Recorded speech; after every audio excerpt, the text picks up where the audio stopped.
शेंदुर्णी पासून निघालेली पदयात्रा आज चौथा दिवस आहे। कनाशी या गावाला आज आपण सुखरूप पोहोचलेलो आहे। आपलं जे ध्येय होतं ते या ठिकाणी आज पूर्ण झालेलं आहे प्रभूच्या कृपेने। आपण सर्व पदयात्रेकरू कनाशी गावात आलेलो आहे। कनाशी गावाचा स्थानाचा महिमा अपार आहे। स्वामी चक्रांचा मुक्काम नांदणी गाव स्थळाला होता। आपण जाताना जे स्थान करणार आहे त्या ठिकाणी मुक्काम होता। हे जे आहे ब्राह्मणाचं घर होतं।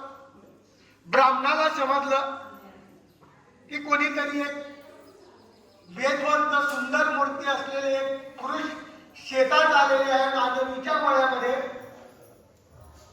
तो ब्राह्मण स्वामींना विनंती करायला गेला की माझ्या घराला तुम्ही यावं। स्वामींनी त्यांची विनंती स्वीकार केलेली आहे। स्वामींसोबत बराच परिवार होता। साधा होती, नागरे होते, महादाईसा होती, असा सर्वात बाईसा होती। सर्वचा सर्व परिवार नांदणी स्थळावरून या ठिकाणी आलेला आहे। बाहेर आपण जे स्थान केलं त्या ठिकाणी स्वामींना मर्दना बांधणी झालेली आहे। त्या ठिकाणी बसवलं स्वामींना, तिथून मंदिरात आणलं आणि इथं त्या ब्राह्मणाने स्वतः स्वामींना स्नान घातलेलं आहे।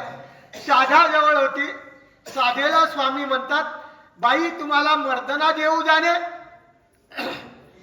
बाई सांगते, जीजी आमच्या वरईता नानी, आमच्या पतिदेवाला आम्ही पूर्वी नाणत होतो, दाखवा म्हणे इथं। आणि त्या साधेनी स्वामींना या ठिकाणी मर्दना दिलेली आहे। त्या ब्राह्मणाने स्वामींची सेवा इतकी केली की स्वामींचा जोपर्यंत मुक्काम या कनाशीला या ब्राह्मणाच्या घरात होता तोपर्यंत बिलकुल अति प्रयासाने अति प्रेमाने स्वामींची सेवा केली। स्वामी प्रसन्न झाले आणि प्रसन्न झाल्यानंतर स्वामी म्हणतात, अरे ब्राह्मणा तू खूप सेवा केली, मग तुला काय मागायचं ते माग। सर्व भक्तिजन बसलेले आहेत आणि तो म्हणतो, जीजी तुम्ही प्रसन्न झाला, मला सोने हाती तक्र भात दे। आपण सुद्धा प्रपंचात आहे आणि प्रपंचातले माणसं प्रपंचच मागत असतात। हा निष्कर्ष इथं स्वामी चक्रांनी खोलून टाकलेला आहे। आपण देवाच्या जवळ आलेलो आहे, परमेश्वराच्या जवळ आलेलो आहे, परमेश्वर प्रसन्न झालेला आहे। काय मागायचं? ब्राह्मण कदाचित व्यवहारिकतेने हुशार होता। सुने हाती तक्र वाद्य, एका याच्यात त्यांनी 3 गोष्टी मागितल्या। तक्र म्हणजे ताक, ताक म्हटलं की दूध आलं, दूध म्हटलं की गाई म्हशी आले। सून, सून म्हटली की मुलगा आला, त्याला मुलगाच नव्हता, मुलगा असल्यावर सून येईल। म्हणजे मुलगाही मागितला, सूनही मागितली, गाई म्हशीही मागितल्या आणि भात म्हणजे धान्य, धान्यही मागितलं। स्वामी म्हणतात, अरे हे काय मागतो? कर्मवशे जीव सकाळी पावे एक वांचून।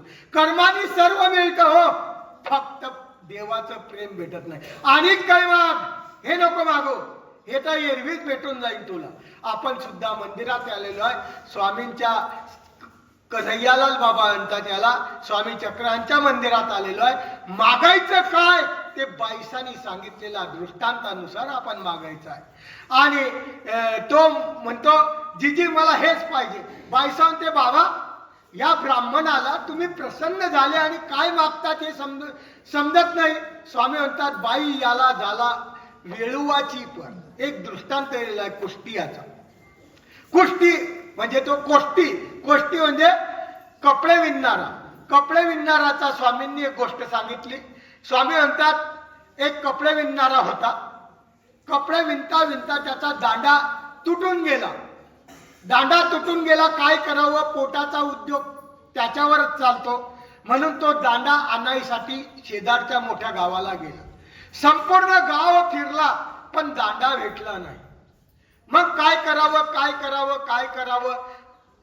निराशतेने घरी यायला लागला। एक झाड होतं, सावली घनदाट होती, उन्हाळ्याचे दिवस होते. त्या झाडाच्या खाली तो आरामासाठी थोडा आडवा झाला. आडवा झाला, वर त्याचं झाडाकडे लक्ष गेलं आणि त्याला एक सुंदर अशी दांडी झाडावर दिसली आणि तो विचार करतो, अरे हा जर वेव आहे, ही जी दांडी आहे, हे जर खाली पडली, आपल्याला जर मिळाली, तर आपलं काम संसारातलं कपडे विणण्याचं सुरू होऊन जाईल. असं म्हणताच दांडी खाली पडली. आनंद आला, खुश झाला. काय करावं, दांडी बगलमध्ये घेतली, चालायला लागला. आणि चालायला लागल्यानंतर झाड बोलायला लागलं. कधी बोललं नाही झाड कोणतं आतापर्यंत, पण ते झाड बोलायला लागलं, अरे मी कल्पवृक्ष, मी प्रसन्न आलो, माग तुला काय पाहिजे. आपण काय मागितलं? दांडी मागितली. ऐका रे, तो म्हणतो, अरे मोळीये तोळीये आणि वेवची दे. अरे जर मोडली गिळली तर अनेक दांडी दे. ते कल्पवृक्ष म्हणतो, अरे काय, मी प्रसन्न आलो, तू दांडीत मागतो. अरे त्यांनी जर कपड्याचा ढिगच मागितला असता तर खटाखट करायची गरज पडली असती का? मागण्याची सुद्धा माहिती पाहिजे. देव प्रसन्न झाला.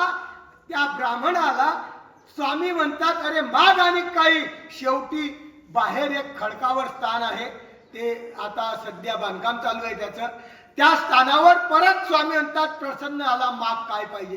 तो म्हणतो, काय करावं, माझं शेत अटकून गेलेलं आहे, कोणीतरी त्याच्यावर कब्जा केलेला आहे, तो सोडव. स्वामी म्हणतात, अरे माग. आणि स्वामींनी हा दृष्टांत देऊन सांगितलं, परमेश्वर प्रसन्न झाला तर देवाला प्रेम मागायचं. हो, काय आहे, संसार मागितल्यानंतर एका जन्माचा संसार आहे, परत यानंतर गाढवा कुत्र्याच्या मांजराच्या आपल्याला जन्मात जावं लागेल. काय फायदा आहे?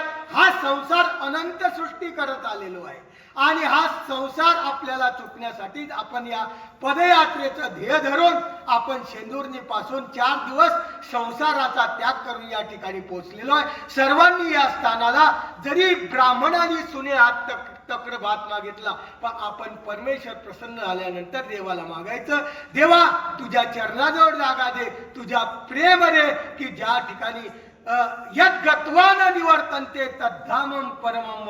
ज्या ठिकाणी गेल्यानंतर श्रीकृष्ण चक्रवर्ती सांगतात की खाली यायचं काम नाही, संसार करायचं काम नाही, कुत्र्याला जायचं काम नाही, डुकराला जायचं काम नाही, नरकाला जायचं काम नाही. असं काहीतरी जीवनामध्ये मागा. हा आदर्श कनाशी गावामध्ये आपल्याला स्वामी चक्रांनी दिलेला आहे. ब्राह्मणांनी जरी ते मागितलं असलं तरी बाईसांनी ते खोडून सांगितलं की आपण अदृष्टपर मागा, आणि अदृष्टपर मागणं हेच आपल्या हिताचं आहे. अशा प्रभुचरणी प्रार्थना करतो की आपण सुद्धा असंच मागावं आणि परमेश्वराने आपल्याला ते द्यावं. यानंतर आपण विडा झाल्यानंतर आपण खामनेकर बाबाच्या मठात जाणार आहे. तिथं दाढीचा विशेष करणार, दाढीचा विशेष करून चहा घेणार, तिथून नांदणीचं स्थान करणार आणि तिथून लांडगे आश्रम मध्ये जाणार. त्या ठिकाणी आपल्याला नाश्ता आहे. नाश्ता झाल्यावर आपण सर्वांनी आज सेवादास्य करायचा आहे. आपल्या गावाचं उत्कृष्ट